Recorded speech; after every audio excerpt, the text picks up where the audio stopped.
ان نشأ ننزل علیہم من السماء آیۃ فظلت اعناقهم لها خاضعین. اگر ہم چاہیں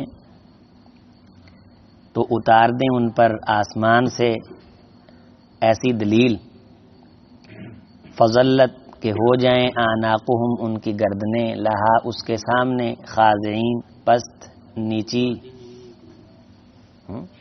چلایا نہیں گا انہوں میں کئی کو بند کر دینے، آواز بند کر دی. اللہ دی سپردہ رمضان جو بہت اچھی سی سیٹنگ ماشاءاللہ، مزہ آتا سی پڑھن دا. نہیں تو انگل دے دینا جا. وما يأتيهم من ذکر من الرحمن محدث الا كانوا عنه معرضین. اور جب بھی ان کے پاس کوئی نصیحت اللہ مہربان کی طرف سے محدث نئی آتی ہے، الا کانوا عنہ معرضین، مگر یہ اس سے منہ پھیر لیتے ہیں، اعراض کرتے ہیں.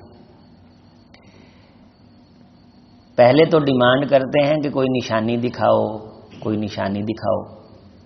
اور جب ہم کوئی سبق نازل کرتے ہیں، کوئی درس نازل کرتے ہیں، پھر اس میں یہ تعویلیں کرتے ہیں اور پھر اس سے منہ پھیرتے ہیں اور بالآخر فقد کذبوا، انکار ہی کر دیتے ہیں، جھٹلا ہی دیتے ہیں. تو سنو، جن چیزوں کو انہوں نے جھٹلایا ہے، فَسَيَأْتِيهِمْ أَنْبَاءُ مَا كَانُوا بِهِ يَسْتَهْزِئُونَ، ان قریب وہ ساری خبریں جن کا یہ مذاق اڑاتے تھے، استہزاء کرتے تھے، وہ ان کے سامنے ظاہر اب ہونے والی ہیں. اب یہاں الٹیمیٹم دے دیا گیا کہ جو یہ کہتے تھے نا، اب ویسے ہونا شروع ہو جائے گا ان کے ساتھ.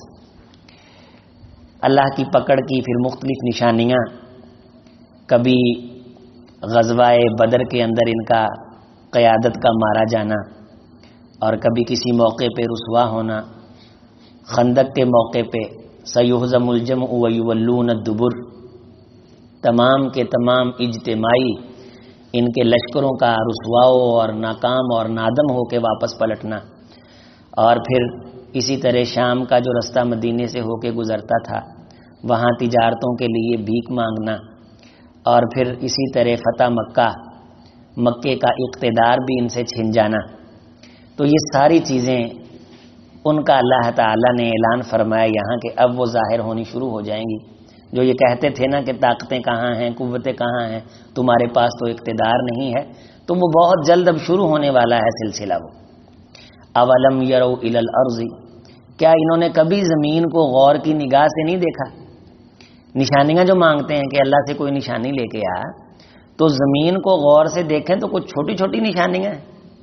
رنگ برنگے پھول ہیں، اور پھر اس میں خوشبوئیں ہیں، اور رنگ برنگے پھل ہیں، اور ان کو کتنی خوبصورتی کے ساتھ سجایا اور اگایا گیا ہے کہ انسان کے مزاج کو وہ اچھے محسوس ہوتے ہیں. ان کی چھاؤں ہیں، ان کے سائے ہیں، پھر آکسیجن کے ساتھ ان کا ایک خاص تعلق ہے کہ صبح کی فضا کو وہ صاف، نظیف اور ستھرا کرتے ہیں. اور جو ہم اپنے منہ سے لے کے سانس اندر ہمارے جو میل کچیل ہے وہ باہر نکالتے ہیں وائرس کی شکل میں، یہ درخت اور پودے اس کو ری سائیکل کرتے ہیں اور اس کو ساری کی ساری کے زہر کو تحلیل کر کے پھر صاف کر دیتے ہیں، واش کر دیتے ہیں ہوا کے ان ذروں کو. تو یہ ساری چیزیں کم انبتنا فیہا من کل زوج کریم، کتنے رنگ برنگے مختلف قسم کے پودے جوڑے جوڑے ہم نے اس زمین پہ اگائے ہیں. یہ جو نشانی مانگتے ہیں تو آسمان سے ان سے بڑی نشانی تو نازل نہیں نہ ہونے لگی، یا نشانی عذاب ہی ہوتا ہے. فرمایا کہ فلم یک ینفعہم ایمانہم لما رأوا بأسنا، اگر یہ کہتے ہیں کہ تھپڑ اور سزا اور عذاب ہم پہ برسے پھر ہم ایمان لائیں گے، فلم یک ینفعہم ایمانہم، تو عذاب دیکھ کے جب یہ ایمان لائیں گے تو اس ایمان کا کوئی وزن نہیں ہوگا. لما رأوا بأسنا، جب یہ ہمارا عذاب دیکھیں گے، ہماری پکڑ دیکھیں گے، اس عذاب اور پکڑ کو دیکھ کے. کل ایک شخص نے رابطہ کیا کہ ہمارے گھر میں کسی نے جھوٹا قرآن اٹھا لیا اور ہمارے گھر میں ایک افراتفری ہے اور نقصان ہو رہا ہے. اس کا کفارہ کیا ہے؟ اب جو قسم ہوتی ہے نا کہ مثلا ایک شخص کہے کہ میں فلاں کو نہیں بلاؤں گا، اس قسم کو وہ توڑ دے تو اس کا کفارہ ہوتا ہے 3 روزے رکھ لے، 10 مسکینوں کو کھانا کھلا دے۔ ایک قسم ویسے بنیادی طور پہ جھوٹی بندہ اٹھاتا ہے، جھوٹی، اسے پتا ہے کہ میں نعوذ باللہ جھوٹا قرآن اٹھانے لگا ہوں، جھوٹا حلف میں اٹھانے لگا ہوں، تو اس کا کفارہ اللہ نے رکھا ہی نہیں ہے۔ اگر اس کے گناہ کا ازالہ ہو سکتا تو اللہ کو کفارہ اس کا رکھ دیتے۔ اس کا کفارہ پکی سچی توبہ ہے کہ اس گناہ سے انسان اللہ کے سامنے گر جائے اور کسی بڑے نقصان سے پہلے اس سے توبہ کر لے، معافی مانگ لے۔ بات میں یہ کرنے لگا ہوں کہ اب جب نقصان ہوتے دیکھے ہیں تو پتہ چلا ہے نا کہ جھوٹا قرآن نہیں اٹھانا چاہیے تھا۔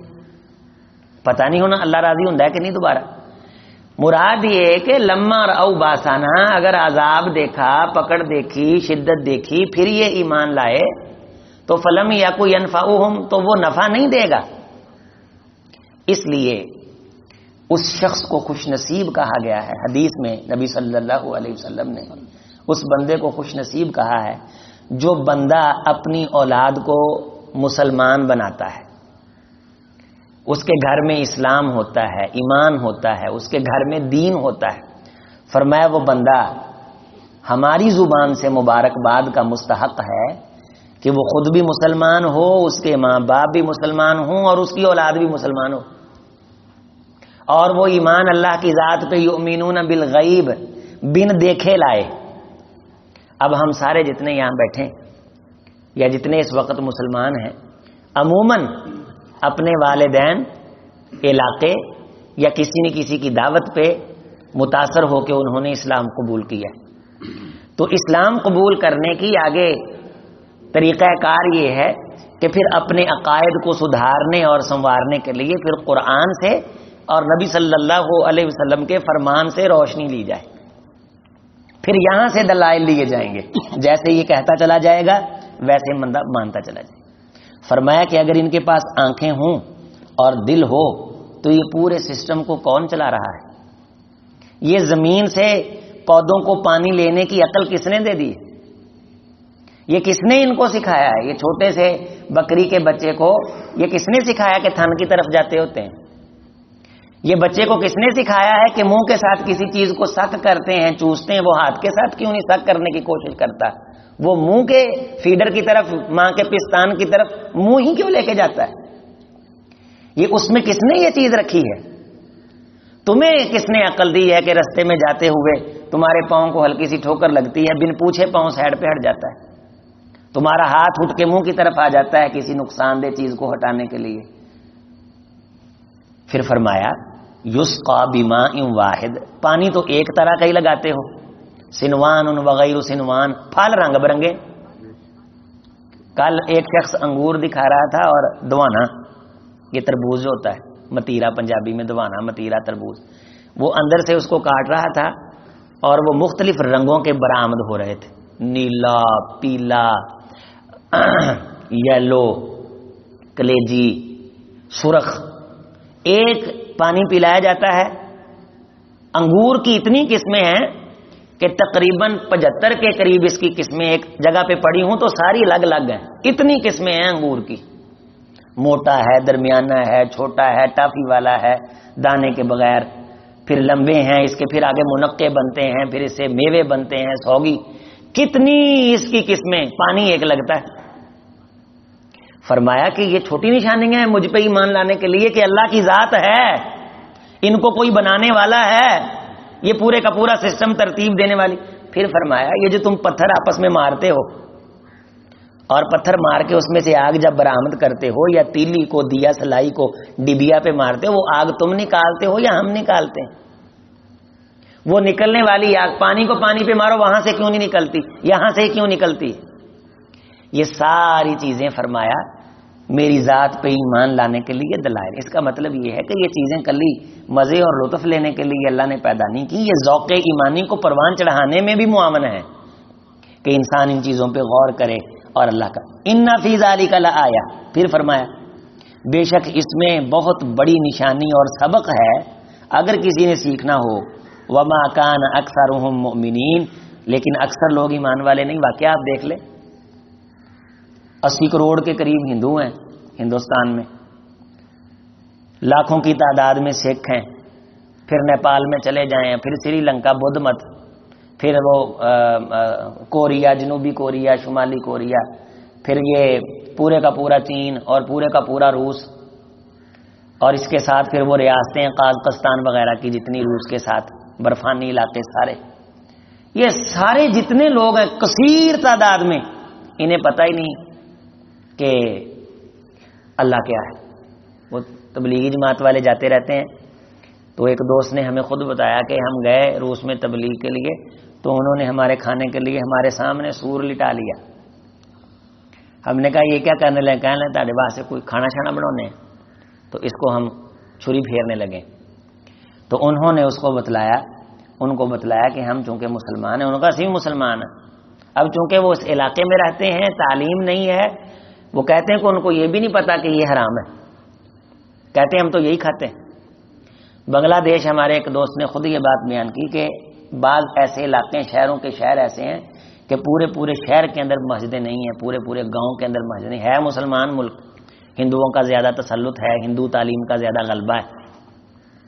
جب بندہ فوت ہو جاتا ہے تو اس کا جنازہ پڑھانے والا نہیں ملتا، تو پھر اس کو جنازے کے بغیر ہی دفن کر دیتے ہیں، اس کی قبر پہ جھنڈا لگا دیتے ہیں.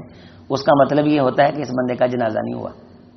پھر ویسے کوئی دن آتے ہیں کہ کوئی وہاں سے گزرتا ہے جس کو جنازہ آتا ہوتا ہے، تو وہ قبروں سے محسوس کر لیتا ہے کہ ان کے جنازے نہیں ہوئے.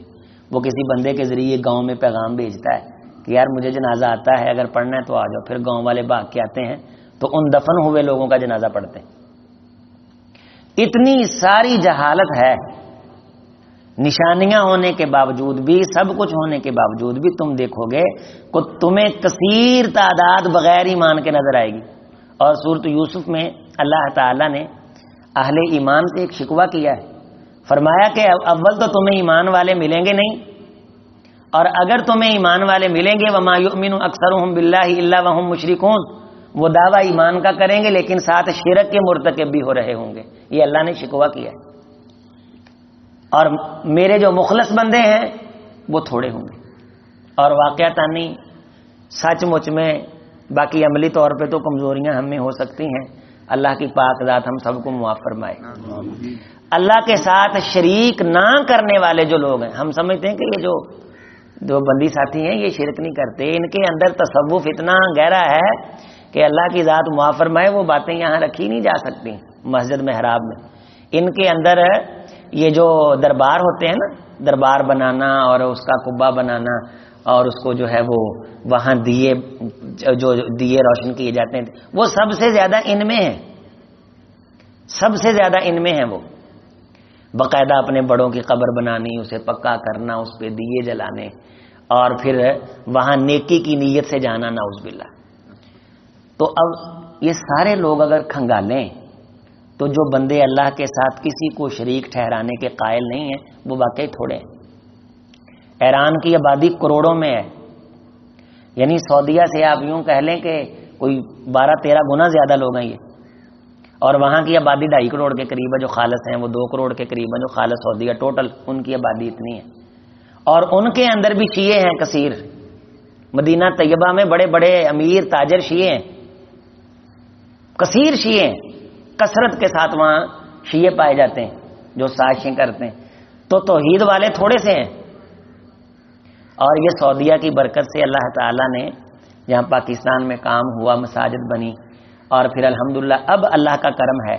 اس لیے اب بہت ضرورت ہے اب بھی کہ ہم جتنا ہو سکے اللہ کے گھر بنانے کی کوشش کریں، ادارے بنانے کی کوشش کریں، چلانے کی کوشش کریں، اور توحید کو اپنا مرکزی مضمون بنائیں.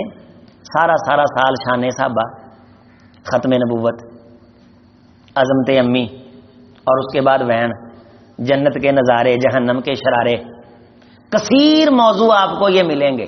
تو پورا قرآن صرف اللہ کی بات کرتا ہے. وہ تو یہ کہتا ہے کہ اگر کسی پھل کو تم نے توڑنا ہے نا، وہاں بھی تمہیں میں نظر آنا چاہیے، مجھے تم دیکھو وہاں. اگر تم نے وہ بیر توڑا اور کھا لیا، میں نظر نہیں آیا، وہ بیر بھی وبال بن جائے گا. اسی مضمون کے لیے نبی آئے، وما ارسلنا من رسول الا نوحی الیہ انہ لا الہ الا انا فاعبدون۔ میں نے جتنے رسول بھیجے میرے بھیجنے کا صرف ایک مقصد تھا کہ وہ میری بات کریں، میں اکیلا اللہ ہوں، میرا کوئی شریک نہیں۔ عقائد کی کمزوری خواتین میں بڑی ہے، اچھے بھلے بندے کو پریشان اور مجبور کر دیتی ہیں۔ بڑے بڑے عقیدوں والی، بڑے بڑے منہج والی پریشانی آتی ہے، وہ جی آپ یہ کر لیں، فلاں کر لیں، فلاں کر لیں کہ نہ کر لیں، بڑا ایک ایمان والا بندہ ہے وہ تویز دیتا ہے، لے لیں کہ نہ لے لیں۔ اچھے خاصے بندے کو بہت سارے دوست پوچھتے ہیں کہ جی ہمیں تو نفسیاتی، ایک مولوی صاحب نے خود بتایا ایک مجلس میں، بڑا پکا اہل حدیث، اس کی بیوی بھی اہل حدیث، اس بیوی کا والد مولوی، کہتا یار اس نے مجھے اتنا پریشان کیا، ہمارے گھر میں کوئی مسئلہ ہے، یعنی کسی نے کچھ کیتا ہے، تم ہی فلاں کو جا، تم ہی فلاں کو جا، تم ہی فلاں کو جا۔ تے میں انہوں نے اللہ دی بندی قرآن تو وڈی بھی کوئی طاقت ہے، یا آپ پڑھیے یا کسی ایسے بندے کو جائیے جڑا قرآن والا ہوئے، جڑا بندہ کدے مسیتے پڑھیا نہیں، قرآن انہیں کدے پڑھیا نہیں، وہ دی پھوکے تھے کی اثر وکھا سکتی۔